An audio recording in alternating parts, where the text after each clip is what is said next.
Thank you all for joining in this webinar today. My name is Peter Himes. I'm with Microfluidic MEMS Solution, which is a life sciences equipment company out of Lexington, Kentucky, that utilizes this inkjet technology, bubble jet technology, specifically for life sciences. So today we're going to be talking about IJP microfluidics, and specifically with organoid printing and tissue modeling.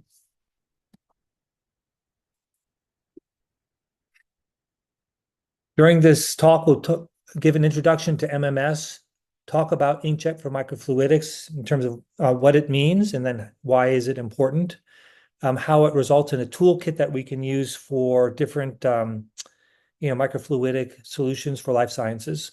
And then for the rest of the talk, we'll be talking about one specific application, which is organoids and organoids-on-a-chip, and how we can use this technology in order to come up with 3D tissue modeling solutions, which has been demonstrated to show, much higher sensitivity and much quicker results than static approaches. So first about MMS.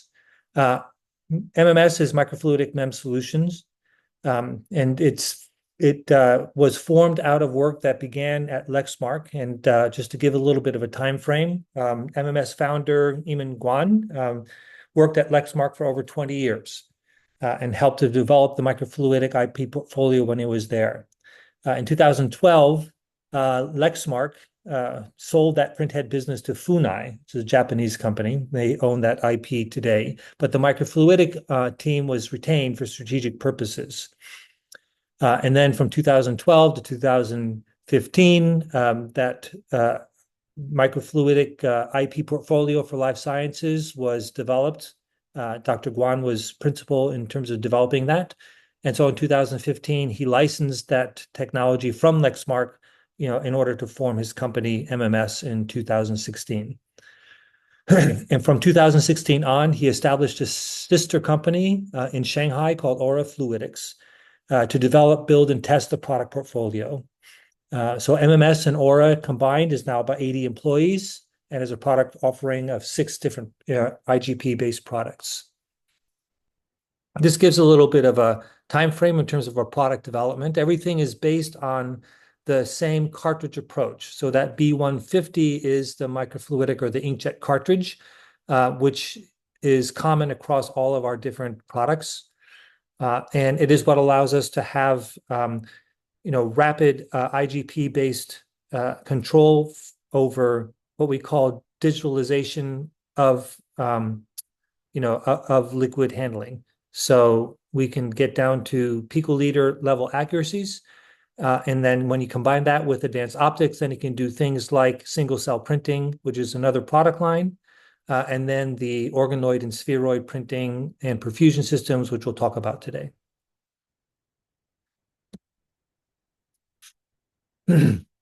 So what is inkjet technology? So this is, there's different forms of inkjet. You're all familiar with it in terms of how your printers work at home. And in this form, the form that Lexmark developed and is the basis for our life sciences products, this is also called bubble jet because you are integrating the CMOS with the MEMS in order to have individual control over each nozzle and to be able to very rapidly, in the order of microseconds, form a bubble, which will then eject the liquid out of the nozzle head. And as you can see in the little animation on the bottom, that the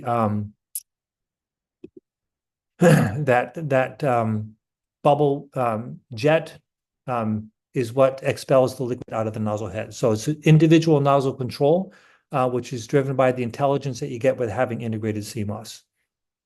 When you do this, then, when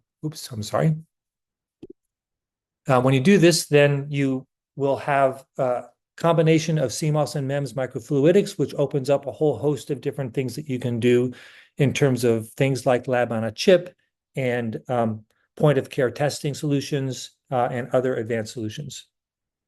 But we do call this liquid digitalization for biomedical applications. We are able to control liquid, control liquids down to the picoliter accuracy which means that it's very, very fine control for many different types of applications. And when you combine that with the intelligence of CMOS, then you and artificial intelligence and optics, then you can begin to do some very interesting things. So we talk about liquid digitalization in terms of 1 dimension, 2 dimension, and 3 dimension.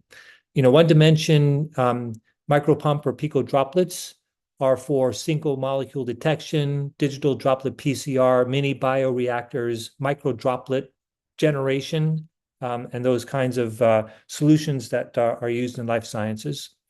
2D pico level dispensing, we think of in terms of single cell printing and sorting, biosynthesis, and organoids-on-a-chip or spheroid printing. And then 3D bioprinting is a little bit more complicated when you're doing multiple different types of tissues. So you're actually engineering tissues and doing intelligent fabrication. And in fact, when you combine digitalization, intelligence, and this picoliter control, then you can begin to develop a whole toolkit and come up with very unique solutions. So unlike conventional microfluidics, as you see on the left, which relies on basically plastics and tubing and individual injections, typically if you're lucky, if you can get to the nanoliter level in terms of fluid controls, and has the commensurate concerns with contamination and trying to keep things clean and sterile, et cetera, et cetera. When you're working with CMOS and MEMS combined, then you can build up a library of tools that you can use in very unique ways. So we think about micropumps, valves, sorting, heaters, of course, cooling, mixing, connecting, and filtering. Then you can have very unique combinations of products. And this is the toolkit that we have in terms of the product development that we can do in the future. But today we're going to be talking about organs on a chip and organoids on a chip. And this is from our product that's called the BP4000 automated biodispenser and the MimiCup system, which is for the 3D cell co-culture perfusion system. And we'll introduce these individually and then talk about how they can work together. So first off, what is organoids versus organoids on a chip? Well, organoids are 3-dimensional cellular complexes that's formed by inducing differentiation of stem cells in vitro using 3D cell culturing techniques. So this is advantageous because it can have a stable phenotype and genetic characteristics. You can put in or combine multiple cell types. You can have, of course, close intercellular biological communication is critical when you're trying to mimic actual living tissues. And it's used to stimulate the development process and physiological, pathological states of the organ tissues. And it's used quite broadly in terms of basic research as well as clinical diagnoses. Organs on a chip, on the other hand, are simulations of human body structure based on microfluidics and cell cultures. It can simulate 3-dimensional multicellular structures and tissue interfaces and physiochemical microenvironments, and you can get more precise control of the cellular microenvironment. Typically, you'll see that as it looks on the bottom right, with the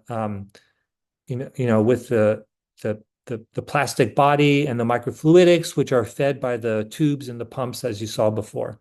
But the goal of both is two different principles, but the goal of both is really to have function, form, and 3D structure and microenvironment of complex unit organs. But as you can see, they both have limitations. Organoid models lack the cellular microenvironmental control. They lack the ability to have multi-organ co-culture systems in the same system. And they lack the ability to have very precise controlled perfusion drug delivery. Organs on a chip, on their part, they lack the cell self-assembly mechanisms, the fidelity of organ physiological function simulations. So what we are working on is what we call organoids on a chip, which really combines the two advantages of both. So you still have the control over the microenvironment and the reduced variability that you get with the organ on a chip, but you get the cellular interaction and the modeling of multi-organ interactions that you can get from organs, from organs. And so putting these things together gives you a much richer environment to do some of this research that much more closely mimics actual tissue environments. So here at MMS, we have a one-stop solution for this organoid construction that is a combination of the BP4000 automated biodispenser and the MimiCup system 3D cell co-culture. And we'll talk about these separately in terms of how they work and their relative advantages. But first, just to put things in perspective, there are conventional methods for trying to construct these 3D cell cultures. These U plates or ultra-low attachment plates, 3D cell sphere formation out of basically masses of cells which are trying to coexist or co-locate, and then organoid sphere formations. All of these things have their limitations, the most glaring of which is the difficulty or the low yield in getting accurate results and the difficulty in getting consistent results out of it.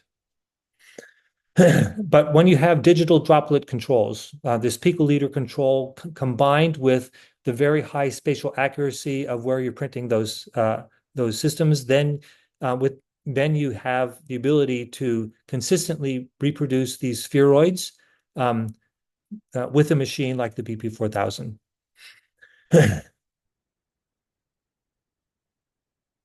And so constructing organoids using digital droplet technology, what it results in is consistent size, very consistent growth rates, which results in very reproducible and consistent experimental results at the end of the day. So it's faster. You can actually, with the BP4000 and a 24 well plate system, as we'll describe in a minute, we print 9 of these spheroids in each of the wells in the plate. And so doing a complete 24 well plate printing can still be under 15 minutes in terms of the production of the spheroids. You'll see that the uniformity is very high, coefficient of variability under 20%. No unexpected fusion of the spheroids because of the highly accurate spatial controls that we have for printing, which makes it much more efficient in optical screening after the fact. This is all possible because of the advantages of the inkjet printing technology. So all of our products, as I said, work off of the same cartridge type approach. And with that cartridge type approach, we actually have individual CMOS control over 600 nozzles in the cartridge. And with combining that with an optical inspection station, then we can, not just control, where things get printed, but what gets printed. So we can do a very high resolution optical inspection and guarantee that when we print something out of a single nozzle, that we know exactly what we're printing out. So you'll see that we have experience with many different types of cell lines, and that for all of these different types, the viability of the cells after printing stays well over 90%. And this is also because unlike other inkjet kind of technologies, which rely on piezoelectrics, when you have a bubble jet kind of a technology, you actually have control over the shear force that you impose on the cells during that extrusion or printing process. And so with that kind of an adjustment capability, then we can maintain very, very high survivability rates or viability rates of the cells after they've been printed. This is another thing which is key to the user in terms of not just developing these experiments, but also getting highly accurate and highly reproducible results. So we talk about very high repeatability of the printing. You can see the little chart on the top that shows the coefficient of variation in the diameter of the spheroids is less than 15%. It's because we know exactly how much we're printing and where we're printing it. It retains better heterogeneity because of no unexpected fusions.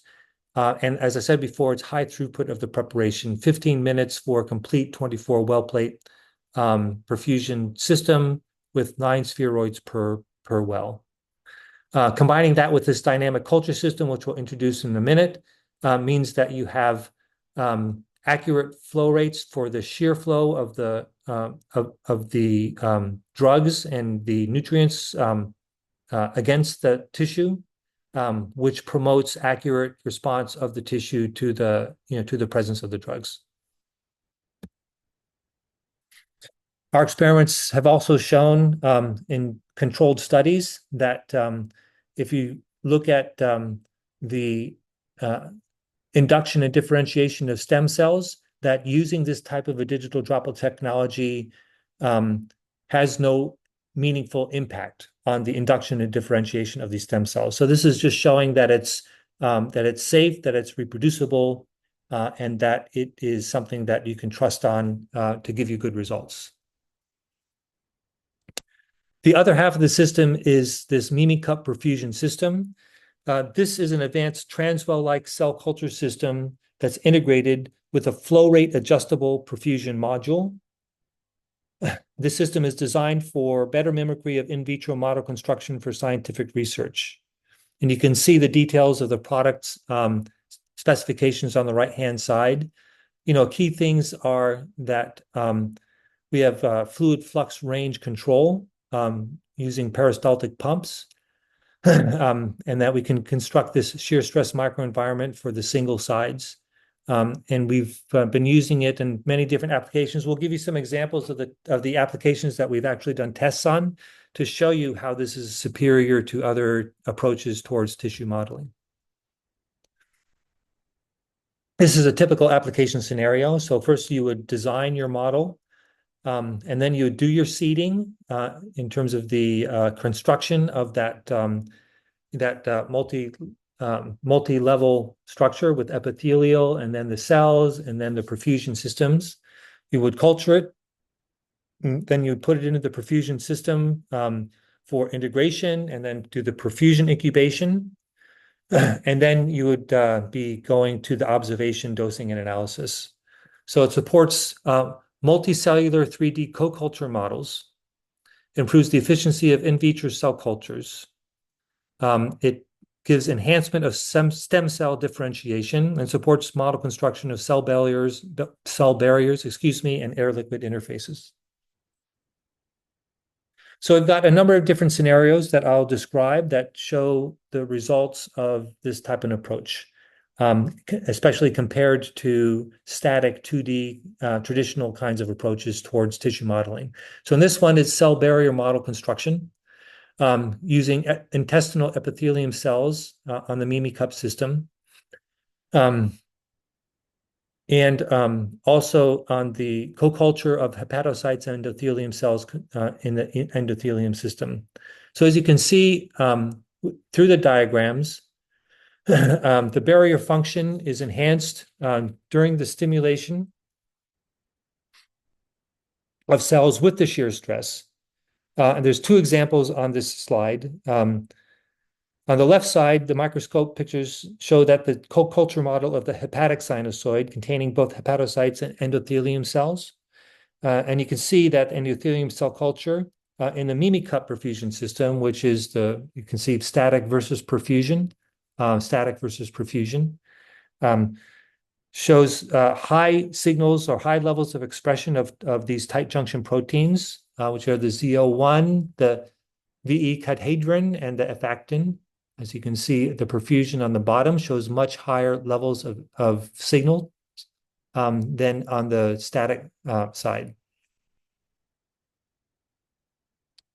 And you can see on the right-hand side, the same phenomenon can be observed for intestinal epithelium models as well. This is the ZO1 junction protein, and you can see the very high expression between cell to cell while culturing in the perfusion system versus the static system. In the second scenario, this is looking at the enzymatic activity of P450 in a liver sinusoid model constructed in the MMS system. And once again, you can see 2D versus 3D in the charts in terms of the amount of and the amount of albumin signal production. And then enzyme cytochrome P450 biomarkers. So 2D versus 3D, again, you can see quite clearly the difference in terms of the amount of expression. And you can see on the graphs quantitatively how it's, 2 or 3 times the rates over the same periods. In the next one, this is cell viability and cell proliferation while doing mouse intestinal organoid cultures using the Mimi-Cup perfusion systems. And as you can see, perfusion cultures versus the static cultures, that we get a much higher rate of cell proliferation up here on the top. And as you can see, the perfusion cultures are much more active in the using the perfusion system than just the static systems. And this is signal integrity of over time. Once again, showing the performance of perfusion versus static. And this, keep in mind, this is in a log scale.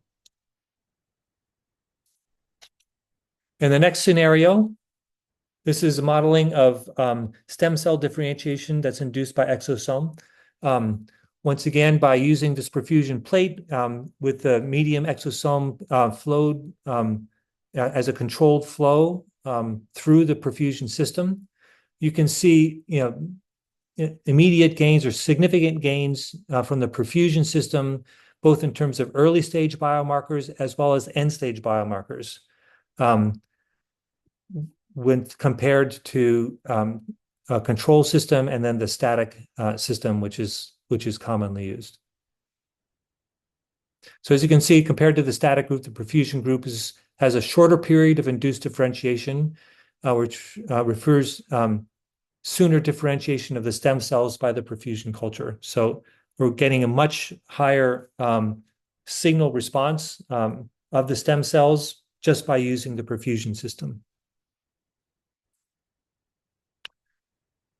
In this example, we look at hepatic sinusoid model. This is just a workflow that shows how that model is built. So we start with the 3D construction of the spheres into the perfusion plate. We do Mimi-Cup perfusion for 14 days. This is a side view of what the Mimi-Cup system looks like. As you can see, it's an endothelial cell apposition forming a barrier on the bottom. And then the cells which are printed on the top, which are the hepatocyte spheres. And this is what realizes this hepatic sinusoidal model of the liver. And in terms of results, again, so you can see that exposure to the shear stress that you get with the perfusion type of the system really promotes morphological changes in the cells and a significant increase in the protein expressions. So this is with, as it may be difficult to read on the screen, but on the left here, this is with 0 shear stress. So the flow rate is 0 microliters per minute. And on the right is 700 microliters per minute. So once again, the introduction of that shear stress is what triggers this protein expression in the cells. You can see it also here on the bottom. This is obviously a top-down fluorescent photo of the spheroids that are in the experiment. And then the last example is hepatotoxicity tests by the hepatic sinusoids model. And this drug, this troglitazone, is something that was pulled from the market due to clinical hepatotoxicity. So we decided to take a look at that and see if we can model that toxicity using the perfusion system and being able to modify or vary the concentrations of the drug against the tissue model. And so you can see very clearly that as the concentration goes up, the cytotoxicity rises here with concentration, which results in this dramatic reduction of the albumin production at the same time. So comparative analysis with a classic drug screening shows that this novel liver sinusoid model, when combined with the readers and the imaging system, can give you much more sensitive and efficient prediction of drug-induced liver toxicity. And so because this worked with this system, we decided to take that and test traditional Chinese drugs against the same model. And so here are 8 different Chinese drugs using the same type of approach. And so you can clearly see that, some of these drugs, excuse me, have no toxicity, cytotoxicity with the livers, while others clearly do. And so this is another way of doing drug screening for safety and being able to have results which are highly predictive, highly efficient from a time and resource standpoint, and give quality reproducible results. So that kind of concludes the short webinar that I wanted to give. We look at MMS as bringing digitized liquid for life, and especially for life sciences. So I want to thank you very much. If there's any questions from the audience, then I'll be glad to take them.